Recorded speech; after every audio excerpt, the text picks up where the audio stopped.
Olá pessoal, tudo bem? Hoje a gente vai falar um pouquinho sobre relações intertextuais. Isso também é uma matéria que cai bastante nas questões fechadas dos vestibulares do Enem. Então, fique de olho. Segundo Ingedore Koch, que é uma das linguistas mais importantes aí do mundo, a intertextualidade diz respeito aos modos como a produção e recepção de um texto depende do conhecimento que tenha de outros textos, com os quais ele, de alguma forma, se relaciona. O texto poderia ser considerado um mosaico de citações. Então, o que ela está dizendo aqui, trocando em miúdos? Que sempre um texto vai estar impregnado de outro texto. Porque nós, seres humanos, estamos impregnados de leituras variadas. Por isso, a gente transfere para o nosso próprio texto informações vindas do mundo que nos rodeia, de outros textos que nós lemos. Então, sempre a gente vai trabalhar com relações de intertextualidade. Para a gente entender isso bem claramente, eu coloquei dois exemplos aqui. A gente tem, na primeira foto, a capa de um disco dos Beatles, certo? E na segunda, a reprodução dessa capa, que é muito famosa, através dos Simpsons, certo? Essa capa dos Beatles já foi reproduzida por várias outras empresas, mas a dos Simpsons fez também. Então, para a gente entender, esse texto conversa com esse. Esse texto partiu desse aqui, por isso ele estabelece com esse uma relação intertextual, ok? Existem vários tipos de relações intertextuais. Umas são explícitas, como essa que a gente acabou de ver, outras são implícitas, né? Então a gente precisa ter um pouco mais de leitura para poder perceber essas que ficam implícitas, certinho? Intertextualidade é a relação entre dois textos. Interdiscursividade é a relação entre discursos. Tudo isso, mesmo a interdiscursividade, ainda está dentro da intertextualidade. Mas quando a gente vai estabelecer relação entre discursos, o discurso de Marx eu vou pegar e colocar no meu texto, obviamente dando crédito para ele. Eu estou fazendo uma interdiscursividade. E a intertextualidade é global. É tudo que a gente vai fazer em paralelo com outro texto de um outro autor qualquer. Aqui a gente tem alguns gráficos que mostram alguns tipos de relação intertextual. Aqui é como se a gente tivesse o texto original, todos com bolinhas vermelhas. Nesse outro aqui, a gente tem a intertextualidade chamada paródia. Na paródia, o que a gente faz? A gente mistura o nosso texto com o texto de uma outra pessoa, dando a ele um novo sentido, certo? Então a gente pega o texto de um fulano e vai reescrever esse texto como a gente quer. Na maioria das vezes distorcendo até a temática dele, mas mostrando que a gente partiu do texto desse fulano.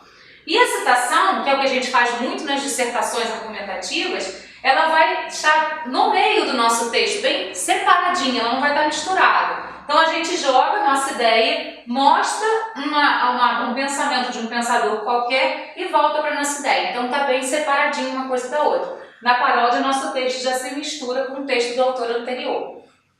A paródia é a relação intertextual em que a gente pega um texto de um autor reconhecido, um texto conhecido socialmente, nacionalmente, mundialmente, e recria esse texto distorcendo a temática dele, para poder brincar com essa temática, para poder fazer uma crítica através dessa temática, sempre distorcendo o texto original.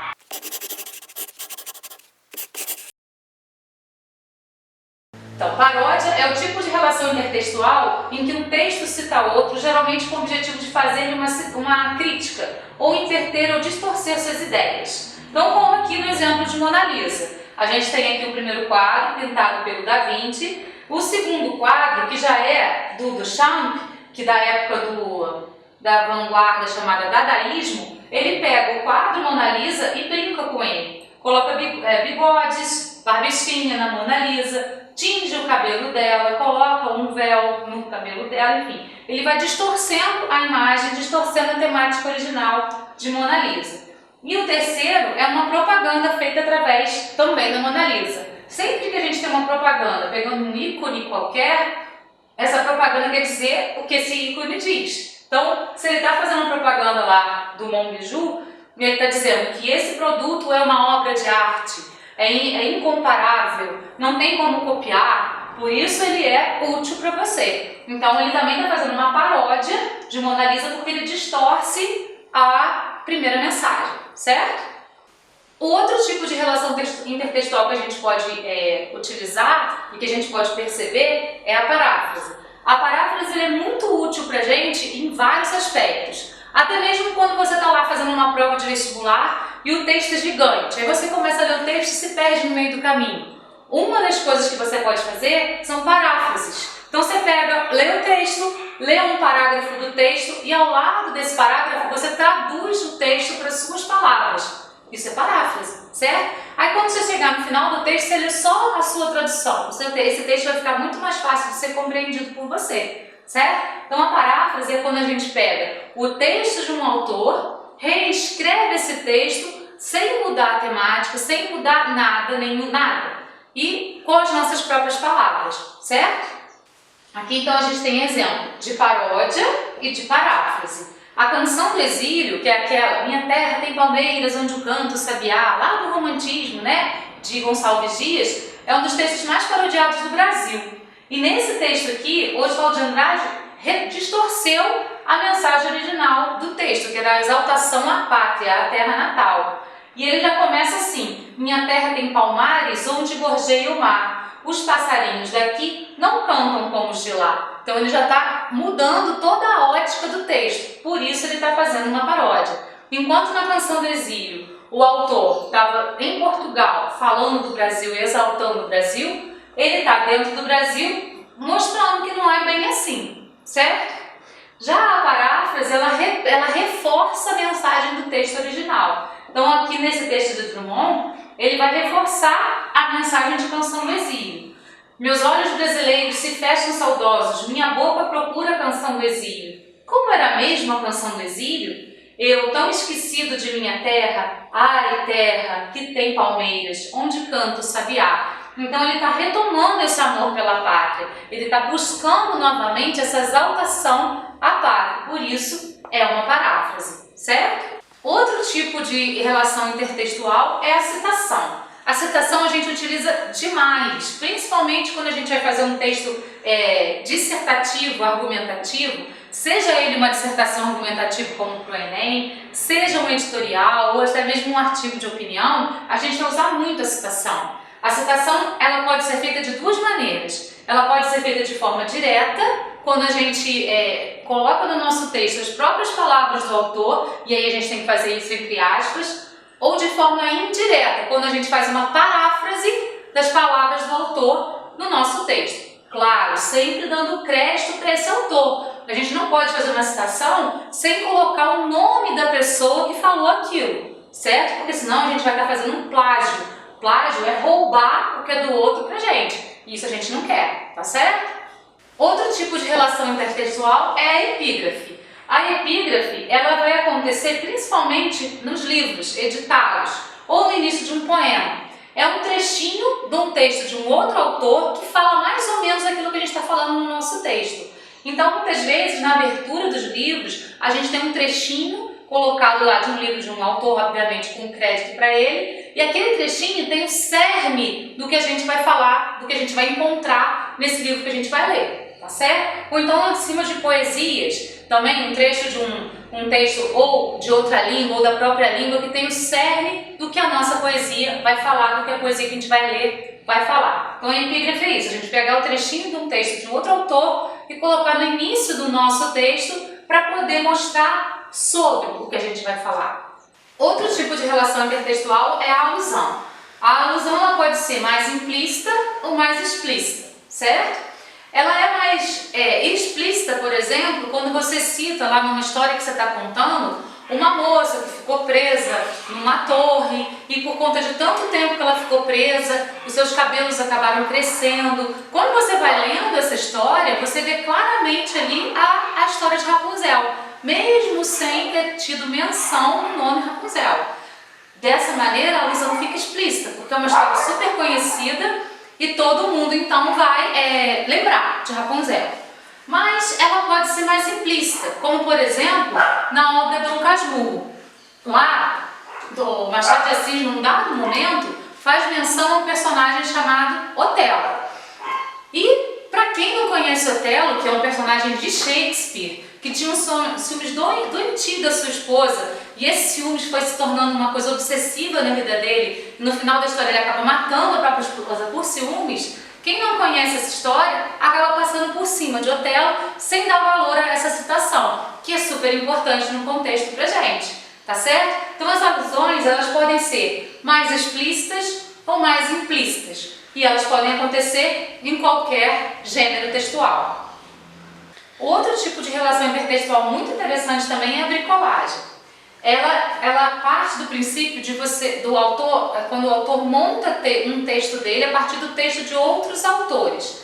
Pode passar. Um exemplo muito interessante de bricolagem é o texto Monte Castelo da Legião Urbana, do Renato Russo. Nesse texto ele vai juntar pedaços da Bíblia, de Paulo de Tarso, e o soneto de Camões, Amor é fogo que arde sem se ver, durante o texto. E a partir da montagem entre os dois textos, ele então vai construir a música Monte Castelo. Esses textos já estão em domínio público, então não tem problema nenhum ele utilizá-lo no texto deles. E são textos muito famosos. Por isso, todo mundo que lê reconhece Paulo de Tarso falando sobre o amor e também Camões falando sobre o amor. Isso é então uma bricolagem, quando o autor pega textos de outros autores e junta no texto dele, certo? Aqui a gente tem alguns exemplos de intertextualidade nas artes. Pode passar. Então, a partir da obra Ângelus original, Salvador Dalí criou as duas outras obras a partir dessa primeira aqui. Ele está distorcendo a mensagem da primeira. Por isso, as duas outras obras são paródias da primeira. A mesma coisa aqui em Mona Lisa. Nessa aqui, Mona Lisa, né? E a Mona Lisa através da Mônica. Na verdade, aqui ele não está distorcendo o sentido original da obra. A gente pode pensar numa paráfrase. Uma paráfrase, porque ele recria Mona Lisa através da Mônica sem mudar o cerne da mensagem, certo? E o texto mais parodiado do Brasil, que é a Canção do Exílio, né? A gente tem a Canção do Exílio, a primeira, Minha Terra tem Palmeiras onde canto sabiá, e vários outros textos, a maioria deles como paródias, distorcendo a mensagem original, fazendo com que o texto faça uma crítica ao Brasil atual, certo? A intertextualidade também é muito utilizada na publicidade, porque funciona demais para a publicidade. Então a gente tem várias propagandas feitas através de relações intertextuais. A Hortifruti fez propagandas muito interessantes, né? Ela utilizou vários ícones, tanto da literatura nacional quanto da literatura mundial ou de filmes, para fazer a propaganda das frutas e dos legumes que ela vende. Então ficou bem interessante essas relações intertextuais que ela fez, né? Chuchurek, de tão distante para Hortifruti. Aqui a gente tem o Pimentão Valente, eles se libertaram dos preços altos. Foi muito criativa a maneira como a Hortifruti trabalhou os filmes e a literatura para poder chegar nas propagandas dela. A publicidade usa demais a relação intertextual, porque isso chama a atenção das pessoas. Aqui um trechinho de um poema de Drummond para poder mostrar a potência do carro. E também utilizaram o filme para poder falar sobre o avanço tecnológico do carro. Então, as propagandas utilizam muitas das relações intertextuais para poder passar suas mensagens de uma maneira eficiente. E as charges também utilizam muito isso. E é legal a gente saber ler essas charges, porque lá no vestibular vai ter muita leitura de charge. E se a gente souber as relações intertextuais que estão implícitas nelas, ou explícitas nelas, fica muito mais fácil a gente chegar à significação delas, né? Então aqui a gente tem, na primeira charge, os políticos falando: vem diminuindo o abismo entre pobres e ricos. E o outro diz: que medo. Na verdade, esse abismo é social, né? E eles estão vendo aqui as coisas se aproximando numa questão física. Então a gente tem um paradoxo aí. Na segunda imagem, ele é bem interessante. A gente sempre deve ler todos os textos não verbais de cima para baixo, como se eles fossem um texto verbal, porque assim a gente não perde nada da sua leitura. Então, se a gente ler de cima para baixo, a gente vai começar a perceber que aqui a gente tem uma indústria que polui. E aí a gente vê a parte de cima do céu que já está totalmente poluído por conta da coloração. Descendo mais um pouco, a gente vai perceber que o solo também está poluído. Então não tem mais vegetação, não tem mais verde. E o nome da empresa é bem sugestivo. Narcisos, Cosméticos, Indústria e Associados. Narcisos. Isso remete ao mito de Narciso, aquele que se apaixona pela própria imagem e pela própria beleza. Cosméticos, toda a relação. Narcisos, isso do inglês, diz que a empresa é do Narciso. Então a gente entende que o nome do dono da empresa é Narciso. E a gente faz a relação intertextual com o mito de Narciso lá da antiguidade. Descendo mais um pouco, a gente vê que alguém saiu da empresa e deixou a porta aberta, meio que inadvertidamente. Descendo mais, a gente vai ver que da empresa também saem dejetos que são jogados in natura no rio que passa em frente. E esse rio está com peixes mortos, lixo dentro dele, ou seja, a empresa polui o ar, o solo e também a água. E tem uma pessoa de terno que está de quatro olhando para a água. Essa é a imagem de Narciso, né? Um quadro de Narciso feito lá, mostrando exatamente essa imagem. Só que quando Narciso se contempla, ele vê a própria beleza e se apaixona por ela. Esse senhor, que deve ser o Narciso, dono da empresa, quando se contempla, vê o horror refletido na água, como a empresa dele, ao invés de construir beleza, constrói o horror. Então, é assim que a gente vai interpretando também as charges através das relações intertextuais. Quando a gente as conhece, fica mais fácil da gente poder compreender a charge como um todo. Beleza, pessoal? Então, essa foi a nossa aula sobre intertextualidade e numa próxima oportunidade a gente vai abordar um assunto que seja interessante também para o seu vestibular, ok? Fique de olho, viu?